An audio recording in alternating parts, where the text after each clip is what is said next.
के बाद आपका स्वागत है। मैं हूं आपके साथ चारू कौशिक। बुलेटिन की शुरुआत करेंगे। मिडिल ईस्ट जंग के बीच इंटरनेट ठप होने का खतरा मंडरा रहा है। भारत समेत दुनिया भर में इंटरनेट ठप हो सकता है। हॉर्मुज में बिछी केबल्स को नुकसान पहुंच सकता है। ईरान हॉर्मुज स्ट्रेट में बिछी इंटरनेट केबल्स की जाल तो भारत का आईटी सेक्टर पर इसका बुरा प्रभाव पड़ सकता है। तो जैसे जैसे ट्रंप के अल्टीमेटम का वक्त नजदीक आ रहा है, वैसे वैसे ही दुनिया भर में इंटरनेट ठप होने का खतरा बढ़ रहा है। तो दुनिया के डिफेंस एक्सपर्ट का मानना है कि अगर अमेरिका ने ईरान पर हमला किया तो ईरान बारूदी सुरंग से इंटरनेट केबल्स की लाइन उड़ा देंगे। स्ट्रेट ऑफ हॉर्मुज प्रभावित होने से दुनिया भर में एनर्जी क्राइसिस के बाद अब इंटरनेट ठप होने का खतरा भी है।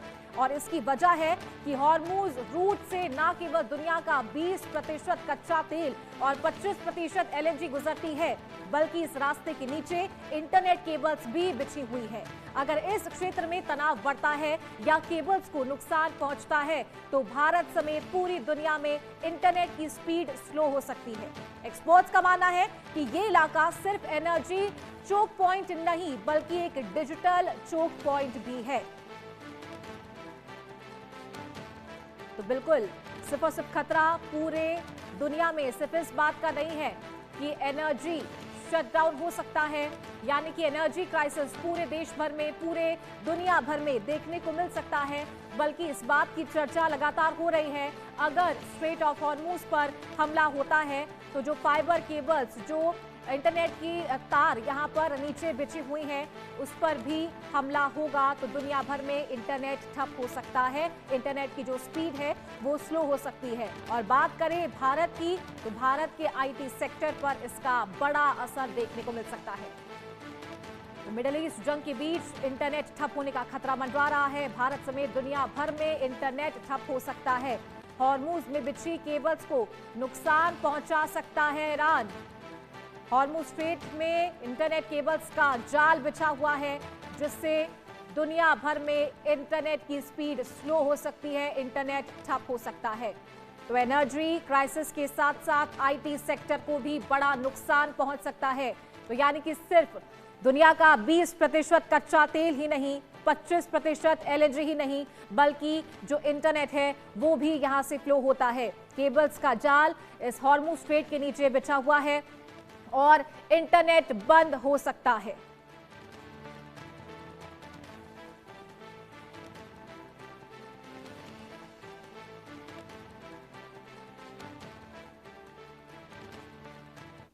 और आगे बढ़ते हैं। क्या मिडिल ईस्ट जंग से दुनिया में तेल संकट के बाद अब इंटरनेट संकट गहरा सकता है, क्योंकि समुद्र में केबल्स है और इसे ईरान काट सकता है। अगर ऐसा हुआ तो भारत सहित पूरी दुनिया में इसका गंभीर परिणाम पड़ सकता है और इससे आईटी सेक्टर जैसे क्षेत्र में काफी नुकसान भी हो सकता है।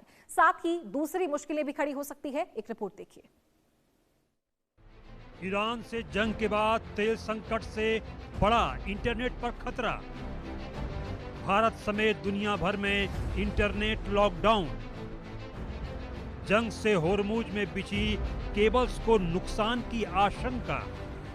स्ट्रेट ऑफ हॉर्मुज का नाम आते ही मन में कच्चे तेल और गैस के टैंकरों की तस्वीर आने लगती है, क्योंकि दुनिया का लगभग 20% तेल और 25% एलएनजी इसी सकरे समुद्री रास्ते से गुजरता है। लेकिन इस पानी के नीचे कुछ ऐसा भी है जो तेल से कम कीमती नहीं है, और वो इंटरनेट है। समुद्र की गहराई में बिछा सबमरीन केबल्स का जाल पूरी दुनिया के डेटा ट्रैफिक को एक छोर से दूसरे छोर तक पहुंचाने का काम करता है। संभव है कि अब यहाँ खतरा सिर्फ पेट्रोल डीजल की कीमतों तक सीमित नहीं रहेगा, बल्कि पूरी दुनिया का इंटरनेट अचानक सुस्त पड़ सकता है। स्ट्रेट ऑफ हॉर्मुज क्षेत्र में तनाव का मतलब है केबल्स को नुकसान, जिस कारण भारत समेत पूरी दुनिया में इंटरनेट की स्पीड स्लो हो सकती है। जानकारों का मानना है कि यह इलाका सिर्फ एनर्जी चोक पॉइंट नहीं बल्कि एक डिजिटल चोक पॉइंट भी है। क्यों बड़ा खतरा है इसको समझिए। दुनिया समझती है कि इंटरनेट सैटेलाइट से चलता है, लेकिन इंटरनेट को लेकर हकीकत दूसरी है। दुनिया का करीब 95 से 97% डेटा समुद्र में है। डेटा फाइबर ऑप्टिक केबल्स के जरिए ट्रांसफर होता है। ये केबल्स समुद्र के नीचे बिछी होती हैं। इसी रूट से भारत, यूरोप, अफ्रीका, पश्चिम एशिया से जुड़ता है। समुद्र में SEAME, WVAAE-1 और EIG जैसे बड़े केबल सिस्टम हैं। भारत की डिजिटल इकोनॉमी काफी हद तक इन समुद्री रूट्स पर निर्भर हैं। अधिकतर इंटरनेशनल इंटरनेट बैंडविड्थ अरब सागर और खाड़ी क्षेत्र से होकर आता है। यहां से गुजरने वाली समुद्री केबल्स भारत समेत कई देशों की इंटरनेट कनेक्टिविटी तय करती है। क्षेत्र में तनाव बढ़ने पर इंटरनेट स्पीड, IT सेक्टर और डिजिटल सेवाओं पर बड़ा असर पड़ सकता है। अगर केबल्स को नुकसान होता है तो ट्रैफिक को लंबे पैसिफिक रूट पर डाइवर्ट करना पड़ेगा। इससे लेटेंसी यानी डेटा ट्रेवल टाइम बढ़ जाएगा, जिस कारण इंटरनेट स्लो हो जाएगा।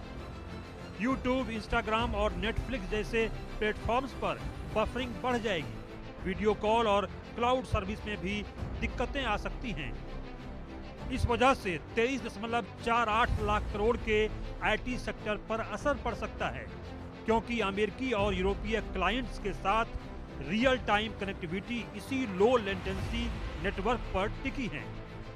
केबल्स कटने से वीडियो कॉल में देरी, जिसे लेटेंसी कहते हैं, क्लाउड सर्विस में रुकावट और विदेशों में बैठे क्लाइंट्स के साथ संपर्क टूटने से कंपनियों को भारी आर्थिक नुकसान हो सकता है। केबल कटने की स्थिति में कंपनियों को नुकसान तो होगा ही, इससे सर्विस एग्रीमेंट्स टूटने और पेनल्टी लगने का भी खतरा है। इसके अलावा खाड़ी देशों से आने वाली रेमिटेंस यानी पैसा भेजना और स्विफ्ट जैसे बैंकिंग ट्रांजैक्शन भी धीमे पड़ सकते हैं। हालांकि तकनीकी रूप से इंटरनेट को पूरी तरह बंद करना नामुमकिन है, क्योंकि यह ऑटोमेटिक अपना रास्ता बदल लेता है यानी रीरूट कर लेता है। लेकिन जब ट्रैफिक को प्रशांत महासागर जैसे लंबे रास्तों से भेजा जाएगा तो दबाव बढ़ने से इंटरनेट की रफ्तार कछुए जैसी हो सकती है, जिस कारण स्टॉक मार्केट, ट्रेडिंग और अंतर्राष्ट्रीय पेमेंट सिस्टम जैसे जरूरी कामों में घंटों की देरी भी हो सकती है। जैसे ही अमेरिका और इजराइल की एयर स्ट्राइक शुरू हुई, ईरान ने खुद ही अपना इंटरनेट लगभग बंद कर दिया। रिपोर्ट्स के अनुसार देश से बाहर जाने वाला इंटरनेट ट्रैफिक करीब 99% तक गिर गया। दुनिया हैरान थी कि कोई देश खुद ही अपना इंटरनेट क्यों बंद करेगा, लेकिन यहीं से असली बात समझ आती है। दरअसल मिडिल ईस्ट में जारी जंग के बीच ऐसी आशंका जताई जा रही है कि ईरान समुद्र के नीचे इंटरनेट केबल काट सकता है।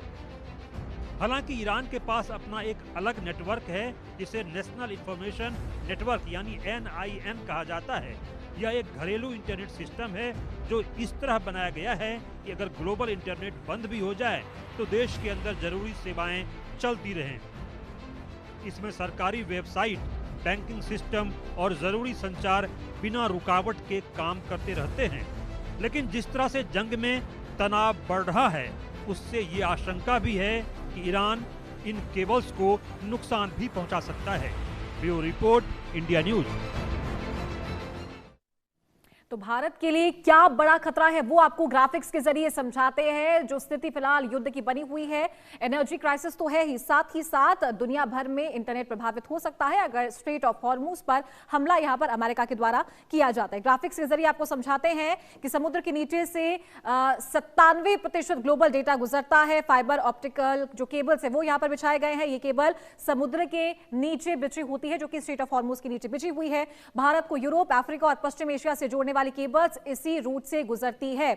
इसमें SEAME, WVAAE-1 और EIG जैसे बड़े नेटवर्क्स हैं। भारत की डिजिटल इकोनॉमी काफी हद तक इन समुद्री रूट्स पर निर्भर रहती है। तो भारत का ज्यादातर इंटरनेशनल इंटरनेट बैंडविड्थ अरब सागर और खाड़ी क्षेत्र से होकर आता है। अगर केबल्स को नुकसान होता है तो ट्रैफिक को लंबे पैसिफिक रूट पर डाइवर्ट करना होगा, जो कि एक लंबा समय लेगा और इसलिए लेटेंसी यानी कि डेटा ट्रैवल टाइम बढ़ जाएगा अगर इंटरनेट ठप होता है। तो यूट्यूब, इंस्टाग्राम और नेटफ्लिक्स जैसे प्लेटफॉर्म्स पर बफरिंग बढ़ जाएगी क्योंकि इंटरनेट स्लो हो जाएगा। वीडियो कॉल और क्लाउड सर्विस में भी दिक्कतें आ सकती है क्योंकि ये सभी चीजें इंटरनेट स्पीड पर डिपेंड करती है। भारत का आईटी और आउटसोर्सिंग सेक्टर करीब $250 बिलियन का है।